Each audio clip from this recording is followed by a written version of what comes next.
Yiliga kamida bir marta o'tkazilishi kerak bo'lgan testlar. Umumiy qon tahlili. Organizmning umumiy holatini baholash, kamqonlik, yallig'lanish jarayonlari, infeksiyalar va immun tizimi faoliyatini aniqlashga yordam beradi.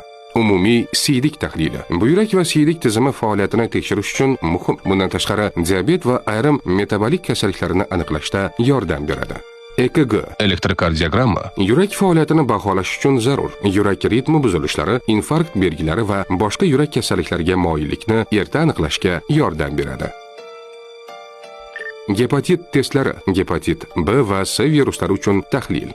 Bu infeksiyalar uzoq vaqt davomida alomatsiz kechishi mumkin. Shuning uchun ularni erta aniqlash muhim. Ayniqsa, gepatit B va C jigar yetishmovchiligiga olib kelishi mumkin. Ushbu testlar organizmning umumiy holatini baholashga va kasalliklarni erta aniqlashga yordam beradi. Salomatlik va strategik rivojlanish instituti ijtimoiy tarmoqlariga obuna bo'ling.